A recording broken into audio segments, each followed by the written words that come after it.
কুশ ওঠো। কুশ, কি হলো তোমার, বলো আমাকে। কুশ ওঠো।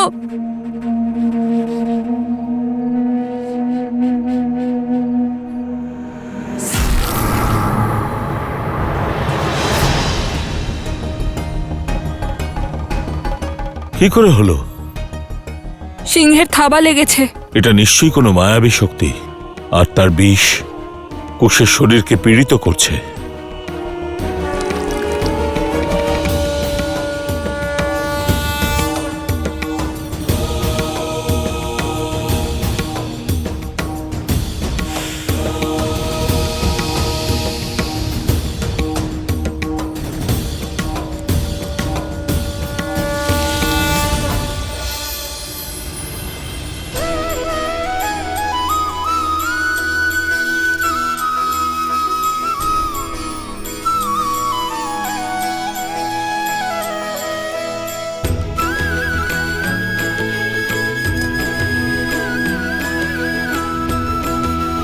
তুমি আমায় আগে কেন বলনি যে তোমার এত কষ্ট হচ্ছে? তাহলে তো তুমি একাই সিংহের সাথে লড়াই করতে, তাই না দাদা?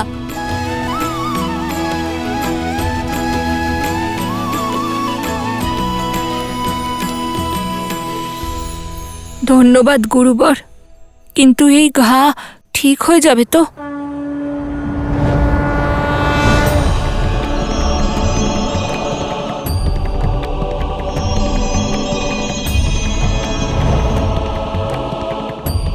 পুত্র, এখানে একটি অভিশপ্ত রত্ন আছে, যার প্রভাবের দ্বারা প্রকৃতিকে নিয়ন্ত্রণ করা যায়, আর সেই রত্নের প্রভাব এই সিংহের ওপরও হয়েছে।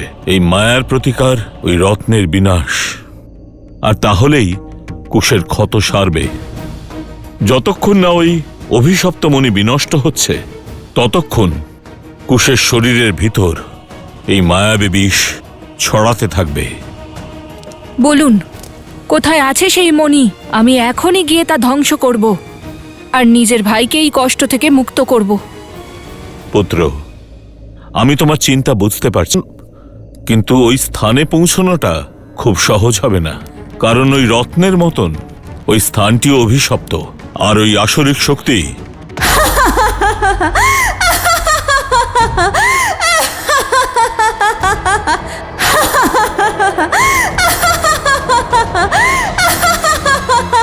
আসুরিক শক্তি অর্থাৎ আমি, আর আমি এই লোকেদের এই পর্যন্ত কিছুতেই পৌঁছতে দেব না। আর যদি ওরা এই পথে পৌঁছেও যায়, তাহলে শুধু কুশ নয়, তোমার মৃত্যুও নিশ্চিত। দেখে নিও, একদিন তোমাকে এর মূল্য দিতেই হবে। আমার ভাইয়ের এমন অবস্থা করার জন্য তোমায় আফসোস করতে হবে। আমাদের কাছে কত সময় আছে গুরুবর? যত ভোর হবার সময় এগিয়ে আসবে, কুশের পীড়াও বাড়তে থাকবে। যে মুহূর্তে সূর্যের প্রথম কিরণ কুশের ক্ষতের ওপর পড়বে, জ্বালা আরো বাড়বে, আর তারপর আমি 1 প্রহরের মধ্যে ফিরব। আমায় আশীর্বাদ করুন। আশীর্বাদ করুন ঋষিবর। না কুশ, তুমি কোথাও যাবে না। আমি যাব আর ওই মণিকে ধ্বংস করে আসব। তুমি আমায় বিশ্বাস করো না? দাদা, যখন স্বয়ং মহারাজ শ্রীরাম পিতা মহর্ষি বিশ্বামিত্রের সঙ্গে অসুরদের সংহার করতে যাচ্ছিলেন, তখন কি উনি অনুমতি চেয়েছিলেন? কুশ, এটা অন্য বিষয়। দাদা, তুমি ছাড়া আমি কোথায়, আর আমি ছাড়া তুমি কোথায়? আমরা লবকুশ তো রাম লক্ষণের মতোই একে অপরের আত্মা, তাই না? আমিও তোমাদের সঙ্গে যাব। ঋষিবর, আপনি দয়া করে এখানেই থাকুন। এদের সুরক্ষার জন্য আপনাকে প্রয়োজন। যাই দাদা? একটু দাঁড়াও।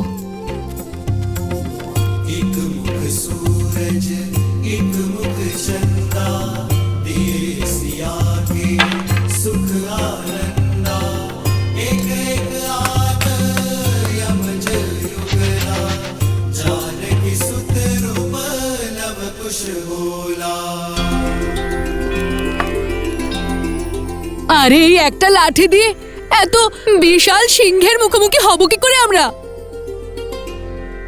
সোমকর্ণ, মাতা সীতা তো একটা কাঠে দিয়ে রাবণের মতো পাপীকে নিজের থেকে দূরে রেখেছিলেন। আমাদের কাছে তো একটা লাঠি আছে। মাতা বলে যে মানুষের আসল শক্তি হলো তার বিশ্বাস। মনে থাকে যেন, আমাদের সামনে যত ভয়ঙ্কর বিপদই এসে দাঁড়াক, যদি তার চোখে চোখ রেখে আমরা তাকাতে পারি, তাহলে সেই বিপদও ঘাবড়ে যায়। তাতে সে যতই শক্তি প্রয়োগ করুক, তোমাদের চোখ যেন না সরে, মুখে যেন ভয় প্রকাশ না পায়। বুঝেছো? সময় এসেছে ভয়কে ভয় দেখানোর।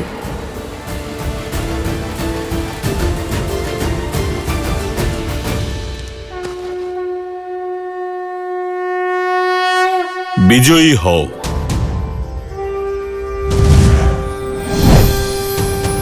পুত্র, সর্বপ্রকার মায়া কাটাতে এটি সক্ষম। এর প্রয়োজন পড়বে তোমাদের।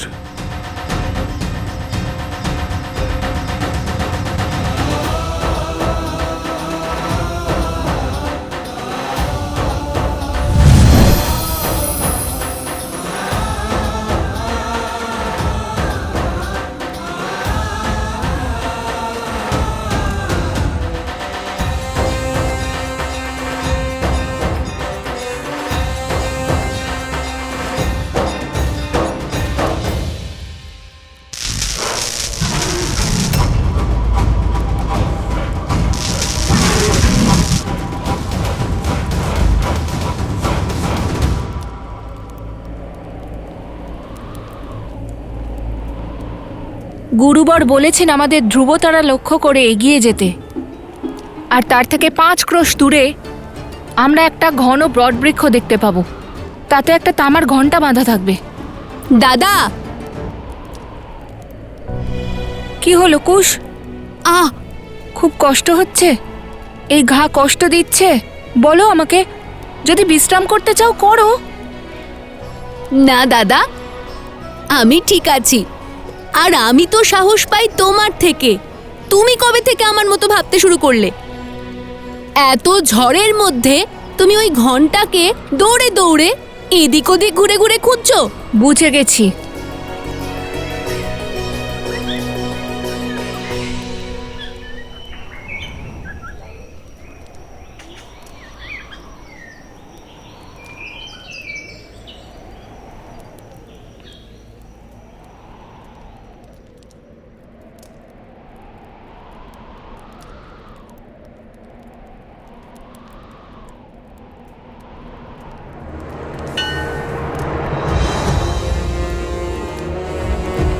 ওই যে ওই দিকে।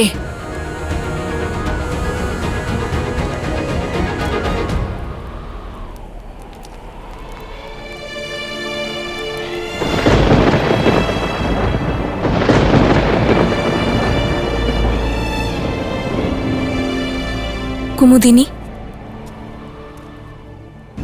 সোমকর্ণ, অবস্ত্রা, প্রসূতা কেউ ফেরেনি এখনো? না দেবী। আচ্ছা, এখনই চলে আসবে। কিন্তু এত সময় তো লাগার কথা নয়। আর পরিবেশটাও ঠিক মনে হচ্ছে না। আমার বড় চিন্তা হচ্ছে এখন। আপনি এরকম কি করে ভাবেন? নিজের সন্তানদের জন্য তো প্রত্যেকেই চিন্তা করে, কিন্তু আপনি সবার জন্য এত চিন্তা কি করে করেন? আপন শুধু রক্তের সম্পর্কে নয়, মায়ার বন্ধনে হয়। আর স্মৃতির বন্ধনও তো আপন বানায় সবাইকে কুমুদিনী। অবশ্যই, এখন এই চিন্তা ছাড়ুন। ওরা হয়তো এসেই পড়বে।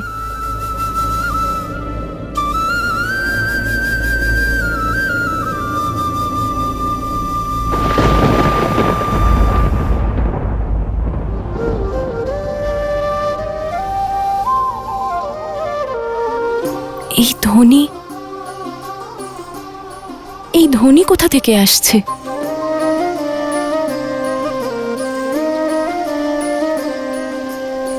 মিথিলা शिव का धनुष भयंकर, जिसे न हिला सका कोई धुरंधर।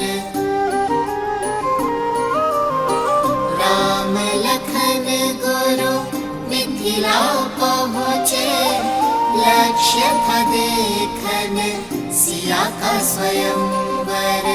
मिथिल सभा में थी विकट निराशा, कौन बने भरतार सिया का।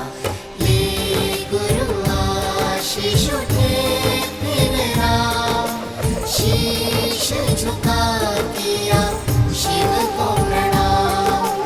राम सिया राम सिया राम सिया राम, राम सिया रामायण को प्रणाम।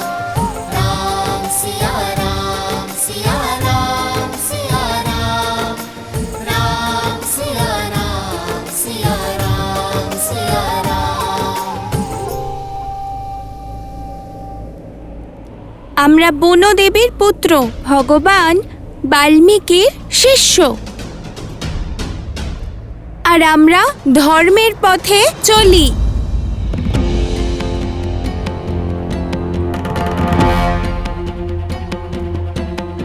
তোমরা রামায়ণের কাহিনীর গান লবকুশের মতো কেন অভ্যাস করছো? আরে লবকুশ তো এই কথা কাউকে বলতে বারণ করেছিল, এবার ওনাকে কি বলবো?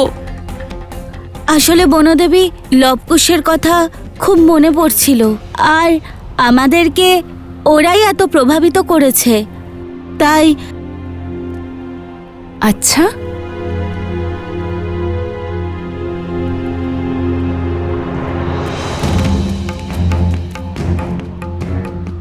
অসত্য বলার শাস্তি কি জানো তো? না না, আমাদের শাস্তি দেবেন না। তাহলে সত্যি কথা বলো। ওই লবকুশ বলেছিল আপনার কাহিনীর গান করতে, যখন আপনি অযোধ্যা ছেড়েছিলেন, সেই কাহিনী সংসারকে শোনাতে হবে। অযোধ্যায় আমার কাহিনী বলার কি উদ্দেশ্য আছে? কি অর্থ এর? ওরা দুজন কি করতে চায়?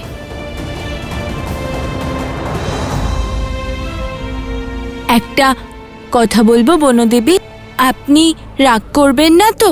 না, বলো কি বলতে চাও। আপনি খুব সৌভাগ্যবতী যে লবকুশ আপনার পুত্র।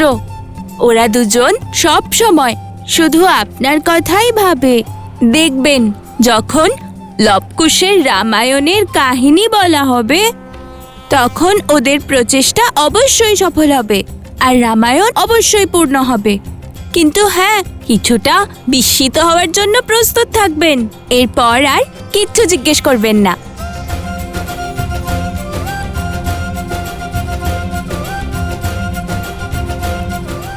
ওদের এই প্রচেষ্টা নিয়েই তো সর্বদা চিন্তিত থাকি আমি।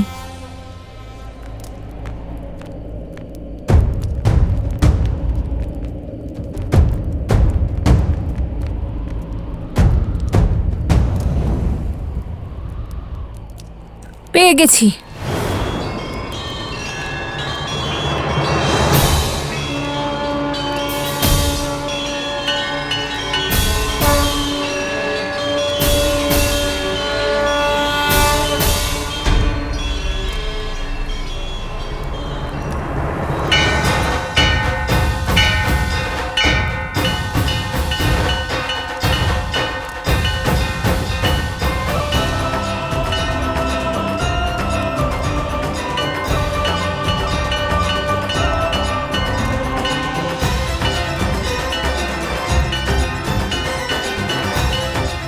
যাক, এই ঘন্টা খুঁজে পাওয়ার চিন্তাটা তো দূর হলো।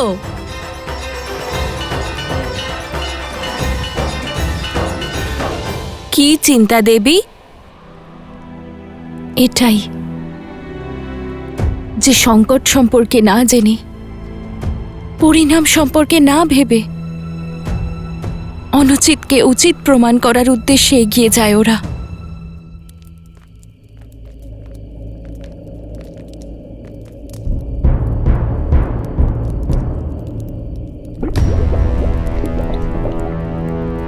দাদা, আমাদের শুধু একটা সেতু খুঁজতে হবে, যা আমাদের পর্বতের ওই পারে চিরণ শিরণ মন্দির পর্যন্ত পৌঁছে দেবে, যেমনটা গুরুবর বলেছিলেন।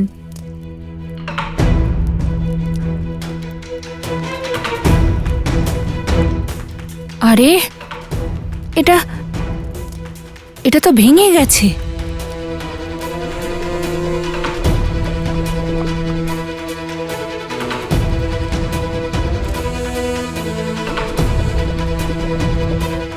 দাদা, ওই বিশাল বৃক্ষটাকে সেতুর মতো ব্যবহার করাই যায়।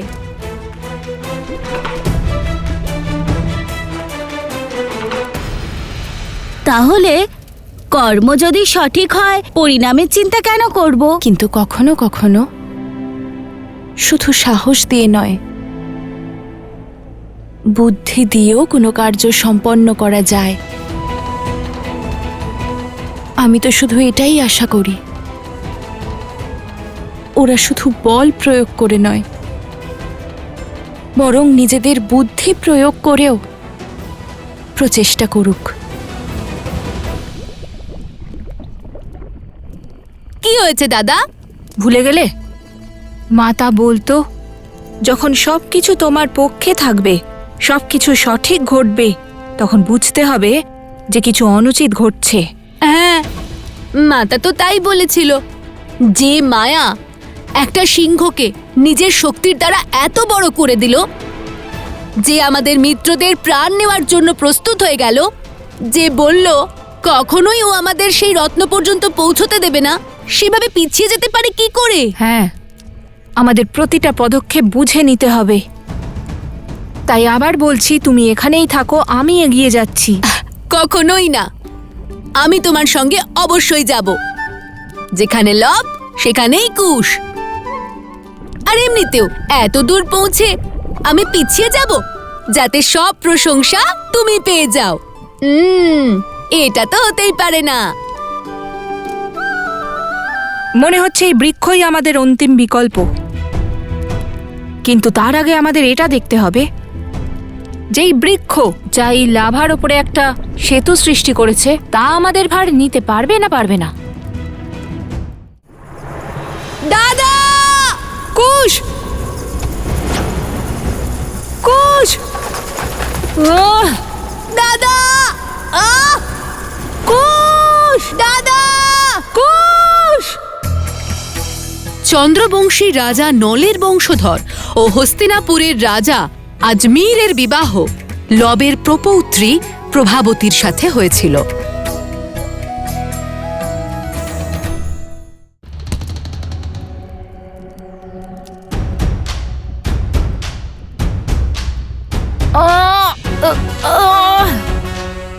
না কুশ,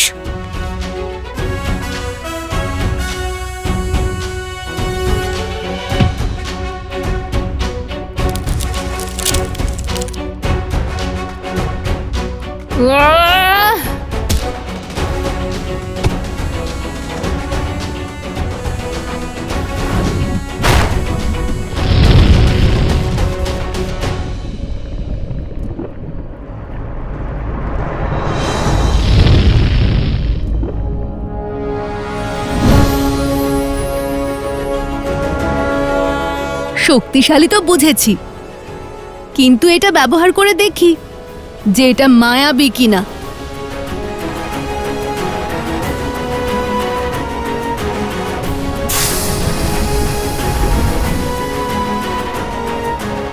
যাক, মায়ার প্রভাব থেকে অনেক দূরে রয়েছে এটা। চলো আমরা এর ওপর দিয়ে হাঁটতে পারি।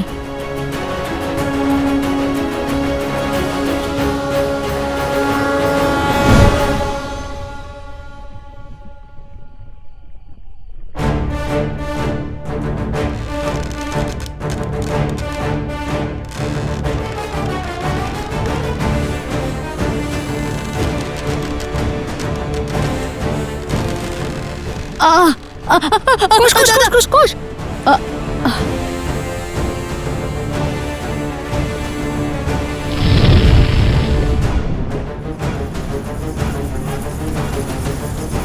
এ কিসের ধ্বনি?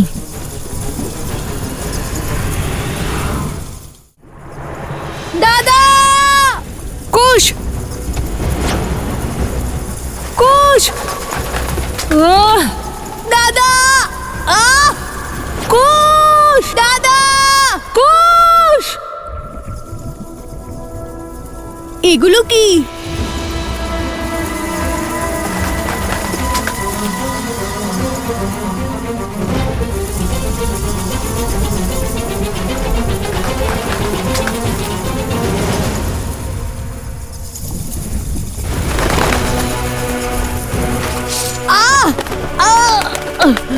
কুশ সাবধানে সাবধানে।